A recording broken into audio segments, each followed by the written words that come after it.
Hello guys, कैसे हैं आप। माय नेम इज सीए विवेक धर्मशी और आज हम आपके लिए और एक वीडियो लेकर आए हैं। और ये जो वीडियो है ये सीए फाउंडेशन अकाउंट सब्जेक्ट में एक जो हमारा छोटा सा चैप्टर है सब्सिडरी बुक्स उस पर है। Yes, subsidiary books, very simple topic, very easy topic. मैं कहूंगा एग्जाम पर्सपेक्टिव से इतना ज्यादा वेटेज नहीं रखता as compare to other chapters, but then still it is important कि हम उसको एक बार अच्छी तरह से देख लें, समझ लें। Sure about this. आप अगर चाहें तो अपनी सीए हमारी आईसीआई की जो मॉड्यूल है वो सामने आप रख सकते हैं और उसमें से भी अगर आप पढ़ना चाहें साथ साथ तो आप कर सकते हैं। साथ ही साथ आप जहां जहां भी आपको ठीक लगे वैसे वीडियो को पॉज कीजिए और अपने नोट्स बनाते चलिए। श्योर। तो चलिए let us start what is subsidiary books. और ये मैं फिर से एक बार बता दूं, सीए फाउंडेशन अकाउंट सब्जेक्ट में जो चैप्टर है उसी के ऊपर ये वीडियो है। श्योर। चलिए ना, मुझे ये बताइए, जब आप अपनी क्लास जाते हैं या अपनी आप स्कूल जाते हैं तो क्या आप एक ही बुक में, लेट अस से आपका एक नोटबुक है और आप एक ही बुक में क्या सारे सब्जेक्ट्स लिख देते हैं क्या?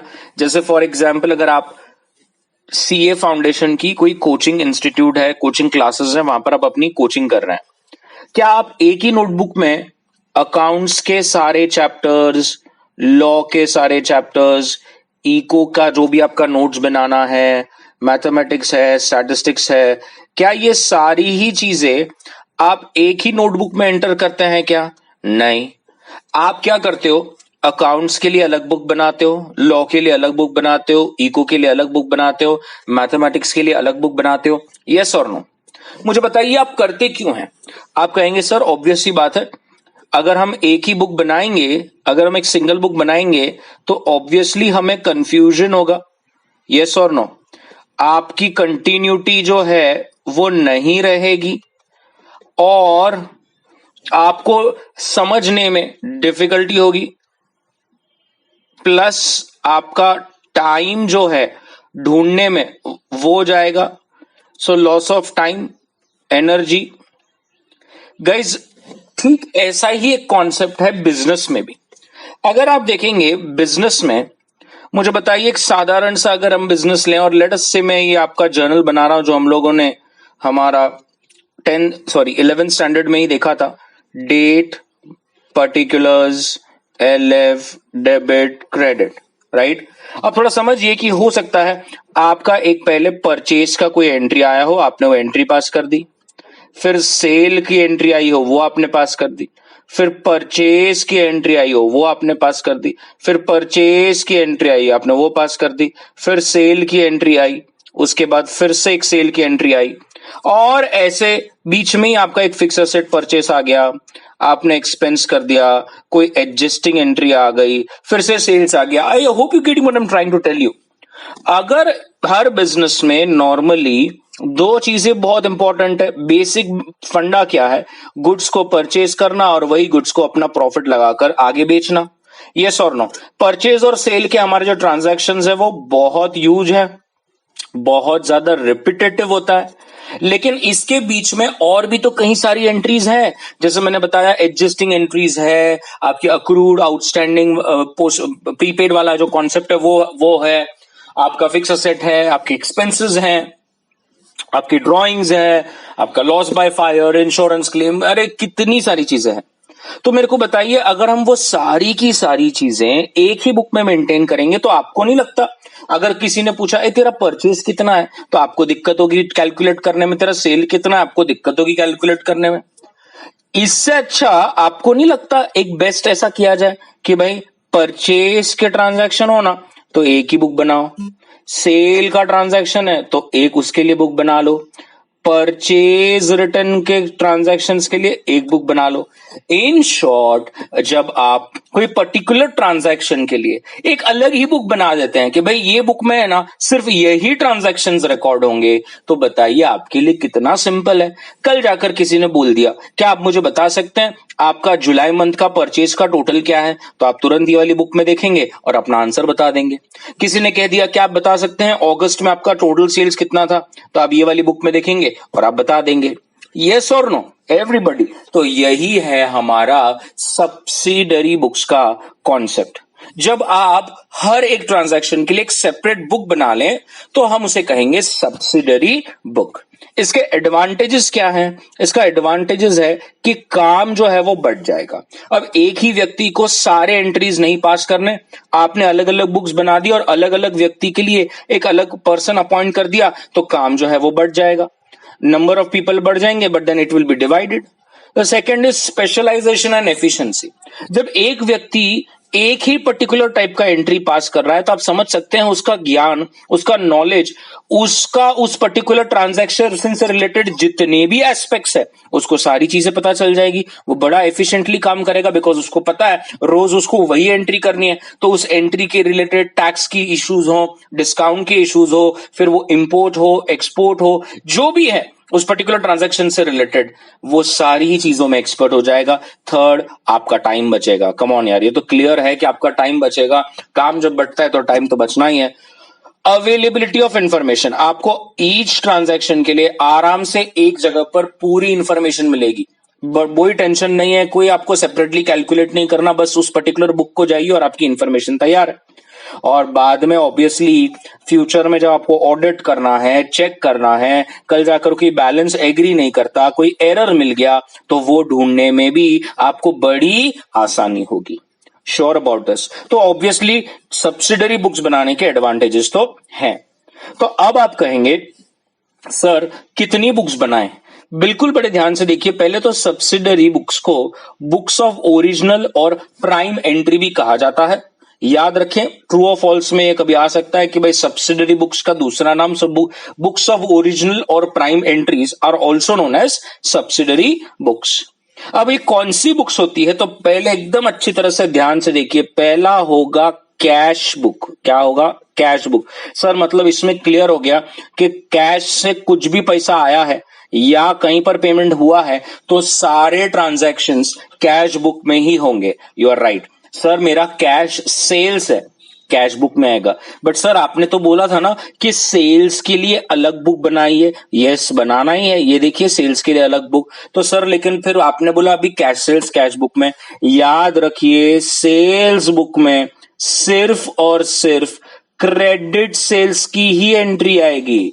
ओके, मतलब क्रेडिट सेल्स की एंट्री सेल्स बुक में आएगी, बट अगर कैश सेल्स है तो वो कैश बुक में ही आएगा। Absolutely correct. सर फिर परचेज का भी क्या वैसा ही होगा? यस, परचेज के लिए आप अलग बुक बना लोगे, परचेज बुक।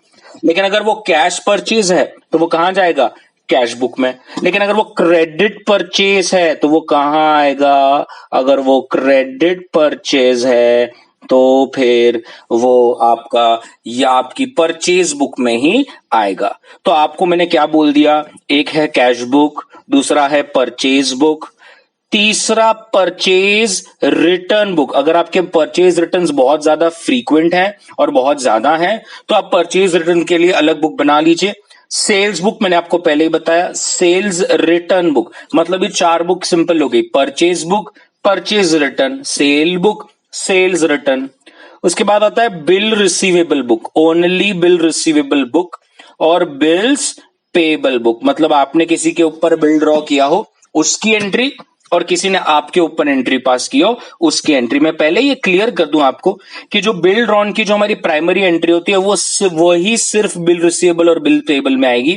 कल जाकर भैया डिसऑनर होता है, एंडोर्स होता है, दूसरे जो भी कार्यक्रम आप करते हैं वो सारे के सारे आपके आएंगे जर्नल प्रॉपर में। सर अब ये जर्नल प्रॉपर क्या है? जर्नल प्रॉपर आप एक तरह से ऐसा समझ लीजिए कि रेसिडरी बुक है। रेसिडरी बुक का मतलब है अगर बुक नंबर 1 से लेकर 7 जो हमने ऊपर देखी, अगर बुक 1 से लेकर 7 में कोई पर्टिकुलर ट्रांजैक्शन फिट नहीं होता तो वो ट्रांजैक्शन आपका जर्नल प्रॉपर में आएगा। सर इसका मतलब ये सिंपल हो गया कि अगर मैंने कोई फिक्स असेट खरीदा है क्रेडिट पर तो वो कहां जाएगा? वो जर्नल प्रॉपर में जाएगा, क्योंकि उसके रिलेटेड तो कोई बुक है ही नहीं। क्लियर है? तो आज के बाद याद रखना है हमें कितनी बुक्स बनानी है। Cash book, purchase book, purchase return, sale book, cell return, bill receivable, bill payable और जर्नल प्रॉपर। जर्नल प्रॉपर क्या है? जर्नल प्रॉपर एक रेसिडरी बुक है। अगर कोई भी एंट्री पहले 7 बुक्स में आपको नहीं बैठती दिखती तो आप उसको 8th बुक अपनी जो जर्नल प्रॉपर होगी उसमें रिकॉर्ड करेंगे। ऐसी हर एंट्री जो 7 बुक्स में कहीं नहीं रिकॉर्ड होती वो यहां रिकॉर्ड होगी और इस बुक को हम कहेंगे journal proper. Sure about this? पक्का? तो अगर ये हम थोड़ा सा चार्ट देख लें तो हम बात करेंगे कि भाई 2 बुक है, प्रिंसिपल बुक और subsidiary book.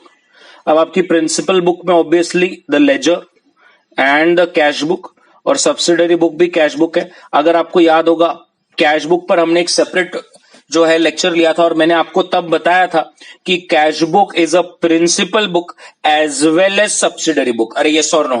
Cash book is a principal book as well as subsidiary book. आप देखिए आपके चैप्टर के स्टार्ट में होगा कैश बुक के। अच्छा, कैश बुक हमने देखी है, कैश बुक पर हम चर्चा नहीं कर रही है, वीडियो कैश बुक पर नहीं है, उसके ऊपर हमने पहले ही चर्चा कर ली है, फुल फ्लेजेड हमने उस पर चर्चा कर ली है। यहां पर चर्चा यह है कि भाई कैश बुक अगर है तो वो सिंपल कैश बुक हो सकता है, डबल कॉलम कैश बुक हो सकता है, या फिर आपका जो ट्रिपल कॉलम है जिसमें आप कैश की भी कॉलम आती है, बैंक की भी कॉलम आती है और डिस्काउंट की भी कॉलम आती है। और एक हमने देखा था पेटी कैश बुक, यस, जिसमें इंप्रेस सिस्टम वगैरह नॉर्मली यूज होता है। तो वो कैश बुक हो गया। हम अगेन कह रहा हूं मैं, हमें कैश बुक पर चर्चा नहीं करनी, हम सिर्फ इसीलिए कैश बुक को यहां पर लिख रहे हैं बिकॉज सब्सिडरी बुक्स में कैश बुक भी एक बुक है।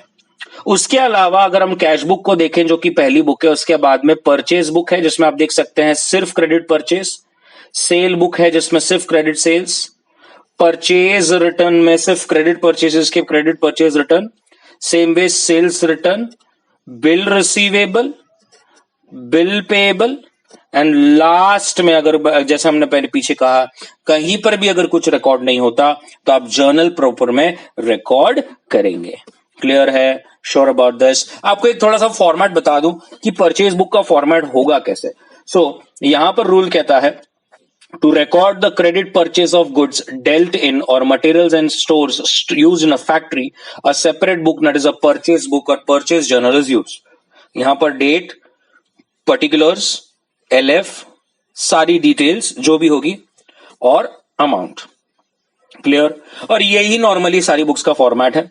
अब हम एग्जांपल ले लेंगे। यहां पर देखिए द रूल कहता है the rough book of Narayan and company, और यहां पर आपको ये उन्होंने कुछ ट्रांजैक्शन दिए जैसे पहला 1 2 3 4 5 और है क्या? ओके 5 ट्रांजैक्शन है। वो एक बार एक एक करके देखते हैं। सबसे पहले उन्होंने कहा purchase from brown on credit. तो क्रेडिट है तो ये तो क्लियर है कि ये एंट्री यहां पर आएगी, हम आगे नहीं देखेंगे। यहां पर है परचेज फॉर कैश। मेरे को बताइए, मुझे आगे देखना ही नहीं है ये क्या लिया क्या नहीं, मुझे मालूम है कैश है तो परचेज बुक में नहीं आएगा तो मैं उसको यहीं कर दूं पहले। फिर है परचेज कंप्यूटर ऑफ ऑफिस, देखते हैं क्योंकि यहाँ पे क्रेडिट है, मैं बाद में चर्चा करूंगा इस पे। फिर है परचेज ऑन क्रेडिट, ठीक है बाद में देखेंगे। उसके बाद है परचेज्ड अगेन ऑन क्रेडिट, तो हम बाद में देखेंगे। मतलब मैंने तो पहले क्या किया, सिंपल जहां फटाफट देख लिया कैश या क्रेडिट, कैश या क्रेडिट। अगर जहां पर कैश है वो तो एक्सक्लूड हो गया, अब बात रह गई क्रेडिट क्रेडिट क्रेडिट क्रेडिट, तो 5 में से एक ट्रांजैक्शन तो चला गया। अरे ये सो नो। अब हमारी बात ये थी कि हम अगर आप देखेंगे तो एक स्टेशनरी कंपनी है, एक स्टेशनरी शॉप है। अब मुझे बताइए स्टेशनरी वालों के लिए गुड्स और फिक्स असेट्स अलग होगा या नहीं होगा? यस और नो? तो ऑब्वियसली अगर वो स्टेशनरी की शॉप है तो उसके लिए गुड्स क्या है? स्टेशनरी। आप समझ रहे हैं? और फिक्स असेट्स तो अलग होगा। अगर मैं अगर एक कंप्यूटर बेचने वाला हूं, मैं एक इलेक्ट्रॉनिक गुड्स हूं, तो मेरे लिए कंप्यूटर क्या होगा? मेरे लिए कंप्यूटर गुड्स होगा। लेकिन अगर मैं कोचिंग इंस्टीट्यूट, तो मेरे लिए कंप्यूटर क्या होगा? वो मेरा गुड्स है क्या? मैं बेचता हूं कंप्यूटर? नहीं, वो मेरा फिक्स असेट होगा। Okay okay okay sir, I am getting. आप कहां लेकर जा रहे हो? इसका मतलब purchase book, cell book, purchase return, cell return में गुड्स का एंट्री आएगा, फिक्स असेट का नहीं आएगा। यस सर, फिक्स असेट किधर आएगा? फिक्स असेट भाई आपको मैंने बोला कैश है या क्रेडिट, क्रेडिट है तो जर्नल प्रॉपर, कैश है तो कैश बुक में जाएगा। श्योर? तो अब यहां पर देखिए उन्होंने क्या कहा है, pencil register. Sir pencil register तो स्टेशनरी वालों के लिए एक तरह से गुड्स ही है, तो ये तो आनी चाहिए। यस ये एंट्री आएगी। आप देख सकते हैं 5 पेंसिल 100 रुपीज, एक ग्रॉस रजिस्टर 250, आपने उसका मल्टीप्लीकेशन किया और यहां पर 10% डिस्काउंट आपने लेस कर दिया। आपको मालूम है ट्रेड डिस्काउंट बुक्स में कभी रिकॉर्ड नहीं होते, सो जो नेट एंट्री रिकॉर्ड होगी वो होगी 3042 की। क्या ये क्लियर हो गया? यस। सेकंड तो मैंने जैसे कहा नहीं आएगा। थर्ड कह रहा है परचेज कंप्यूटर। अब मुझे बताइए एक स्टेशनरी वालों के लिए कंप्यूटर जो है, is it a particular goods और फिक्स असेट? सर ये तो फिक्स असेट है, बात ही खत्म हो गई, ये नहीं आएगा। एडजस्टमेंट थर्ड भी नहीं आएगा बिकॉज ये फिक्स असेट है और परचेज बुक में सिर्फ गुड्स आता है, ये सीधा आपका जाएगा जर्नल प्रॉपर में। श्योर। फोर्थ है क्रेडिट पे उन्होंने RIMS of white paper, ruled paper लिया है। भैया ये तो स्टेशनरी है तो ये आएगा। ये देखिए 5 इंटू 100, 500, 10 इंटू 150, 1500 और 10% डिस्काउंट है, वो आपने यहाँ पे लेस किया तो सिर्फ 1800 ही रिकॉर्ड होगा। फिफ्थ की अगर हम बात करें, अगेन पेन्स हैं और क्रेडिट पर है तो ये तो रिकॉर्ड होना ही है। 1 डजन बोला था तो हमने किया 12 इंटू 15 रुपीज, आप देख सकते हैं 180, और इसमें कोई ट्रेड डिस्काउंट नहीं था, तो आपको क्लियर समझ में आ गया कि भाई जो परचेज है आपका टोटल क्रेडिट परचेज जो है वो आपको 5022 दिख रहा है। Sure about this? पक्का? अगर मैं एक ट्रांजैक्शन लू यहाँ पर तो आप देख सकते हैं कि यहाँ पर उन्होंने अलग अलग ट्रांजैक्शन करे हैं। अप्रैल 4 को एक ट्रांजैक्शन है, अप्रैल 15 को एक ट्रांजैक्शन है और अप्रैल 28 को एक ट्रांजैक्शन है। ध्यान से देखते हैं क्या क्या है यहाँ पे। 100 डजन ऑफ रेक्सोना हवाई चप्पल एट 120, 200 डजन ऑफ पालकी leather chappal, less trade discount and freight. तो यहाँ पर आप देख सकते हैं फ्रेट एक अलग चीज आई है, यहाँ पर भी फ्रेट कुछ अलग से आ रहा है और यहाँ पर भी फ्रेट कुछ अलग से आ रहा है। तो 1 बाय 1 करके देखेंगे। देखिए यहाँ पे क्लियरली बताया जा रहा है कि अगर 100 इंटू 120 है तो वो 12,000 हो गया, और 200 इंटू 300 है तो वो 60,000 हो गया। सो 60 प्लस 12 टोटल होता है 72, लेकिन ट्रेड डिस्काउंट है तो आपने उसमें से उतना ट्रेड डिस्काउंट यहाँ पे लिखा और नेट ही आगे लाया, नेट में आपने फ्रेट ऐड कर दिया और फिर आपका आंसर आ गया। तो आप देखेंगे ये बार बार सेम होगा। ये देखिए 550 डजन इंटू 400 20,000, 100 इंटू 140 14,000, तो 20 प्लस 14 34,000। उसमें ट्रेड डिस्काउंट आपने लेस किया तो देखिए नेट लिया, उसमें आपने फ्रेट ऐड किया और आपका नेट आंसर आ गया। सेम इसी का ही नीचे। I hope that is very much clear. So अगर आपको चाहिए ऐसा सेपरेट कॉलम तो आप बना सकते हैं। आप कहेंगे सर ये कॉलम्स इतनी सारी क्यों बनाए? अरे यहाँ पर फ्रेट भी है ना, तो अगर तू फ्रेट का कॉलम एक्स्ट्रा बनाएगा तो जब मुझे लेजर्स में एंट्री करनी होगी तो आप देख सकते हैं डायरेक्ट मैं फ्रेट अकाउंट में मेरा टोटल फ्रेट अमाउंट डाल सकता हूं। Are you getting what I am trying to tell you? ये देखिए परचेज में आपने टोटल परचेज की कॉलम डाल दी। Can you see this? ये देखिए ये आपके सामने में जो है उसे येलो में कलर कर रहा हूं, तो मेरे को मेरा नेट परचेज मिल गया जो मैंने वो यहां पर डाल दिया। मेरे को मेरा फ्रेट मिल गया 450 जो मैंने यहां पर डाल दिया।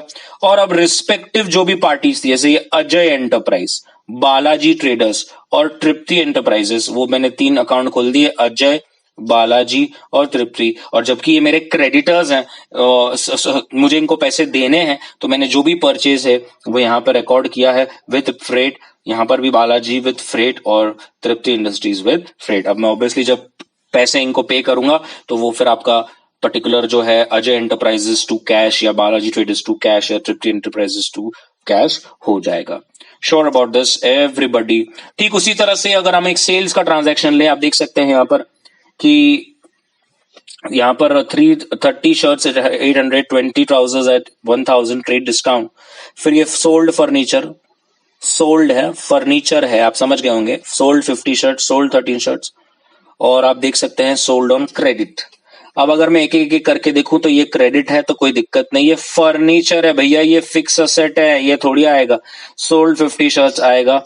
यहाँ पर बोला है 13 shirts each for cash, cash cash बोला है तो खत्म हो गया, और यहाँ पर क्रेडिट है तो ये चल जाएगा। क्लियर है? तो आप एक एक करके देख सकते हैं। जैसे पहले गुप्ता एंड वर्मा है तो मैंने वही किया, 30 शर्ट्स 800, 20 इंटू ट्राउजर्स और लेस ट्रेड डिस्काउंट, तो आपको नेट आंसर आ जाएगा। Yes or no? Same is with respect to 100 shares into 750, 10 overcoats into 5,000, total आएगा लेस 10%, तो आपको यहाँ पर वो अमाउंट आ गई। Sure about this? पक्का एवरीबडी? यहाँ पर आप देख सकते हैं ये जैन का, ये जैन और ये माथुर, और ये रहा जैन और ये रहा माथुर। क्लियर है? Sure about this? ये गुप्ता वर्मा, तो 3 थे। ये देखिए Gupta Verma, Jain sons and Mathur, Jain and sons and Mathur and Jain. Clear है? Sure about this. और अब ऑब्वियसली उसी तरह से एक explanation, if the customer frequently returns any good sold to them, it would be easy for you. अगर आप एक उसके लिए भी सेपरेट बुक बनाए which will be a sales return book, इसकी जो रूलिंग होगी, इसका जो कॉलम्स होगा वो सिमिलर परचेज या सेल बुक की तरह होगा, और पीछे जैसा बताया वैसी एंट्री होगी।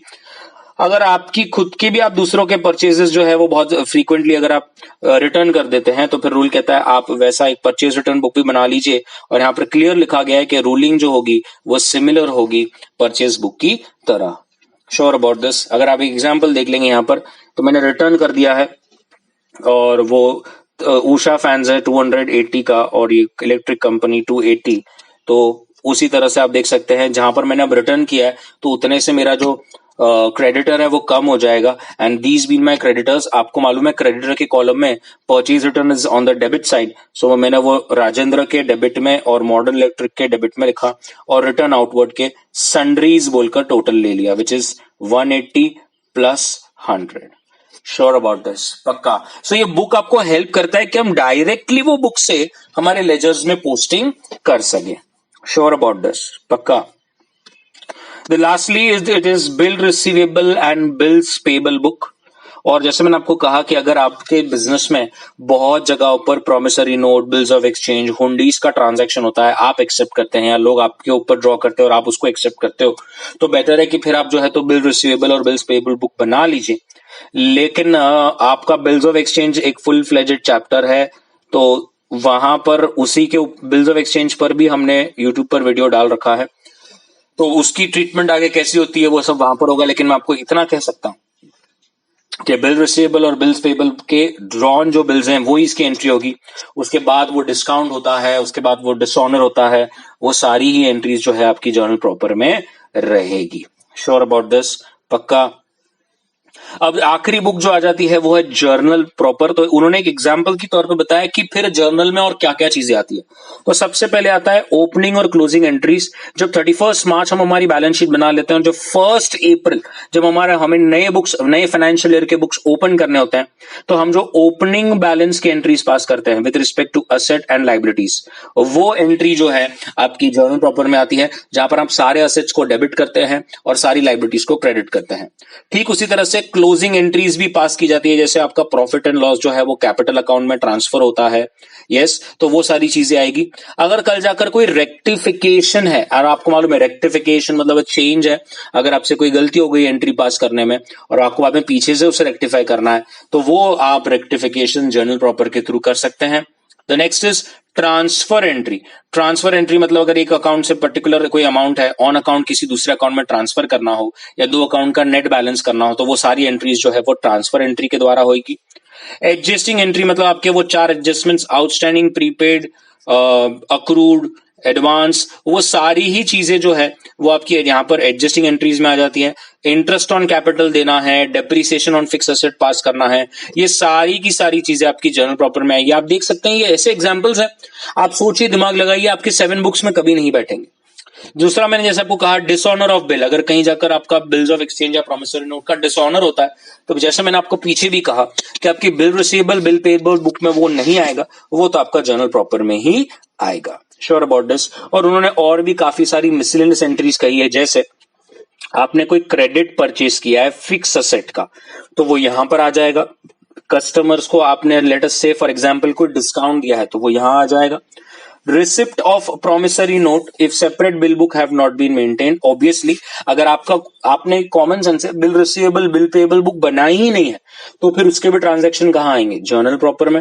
रूल कहता है बैड डेट्स हो गया, कस्टमर का भी पैसा डुबा दिया, तो वो एंट्री आएगा। लॉस ऑफ फायर है भाई, इंश्योरेंस क्लेम है, तो वो यहां आएगा। प्रॉफिट को कैपिटल अकाउंट में ट्रांसफर करने की एंट्री, वो सब यहां आएगी। तो ये सारी की सारी एंट्रीज जो आती है वो जर्नल प्रॉपर में आएगी। Sure about this everybody. I just hope एकदम क्लियर कट और एकदम अच्छी तरह से आपको समझ में आ गया कि क्या है ये चैप्टर और क्यों हमें इतनी सारी बुक्स बनानी है, इसकी क्या एडवांटेजेस हैं। टोटल 8 बुक्स हैं, और वो जो 8 बुक्स हैं हमें अगर झटपट लर्न करना हो तो वो है purchase return, cell return, cash book, bill receivable, bill payable, और आखिर में एक ऐसी बुक जो जहां पर कोई एंट्री ना बैठे तो वो वहां चला जाए, जर्नल प्रॉपर। तो ये चार्ट के माध्यम से हमने पूरा समझा, और हमने ये देखा कि इसकी सब्सिडियरी बुक के क्या एडवांटेजेस है, और हमने देखा कि हाँ काम जो है वो बढ़ता है, टाइम बचता है, नॉलेज बढ़ता है, इंफॉर्मेशन रेडीली अवेलेबल होती है, और फ्यूचर में कभी चेकिंग करना हो, एरर्स निकालना हो तो इजी हो जाता है. Sure about this, everybody. So that's it. Subsidiary books from my side. I hope you like this video. अगर अच्छा लगा तो share it with your friends and study nicely. And if there's any doubt, please put in the comment section, and I will be more than happy to help you. Thank you very much, guys.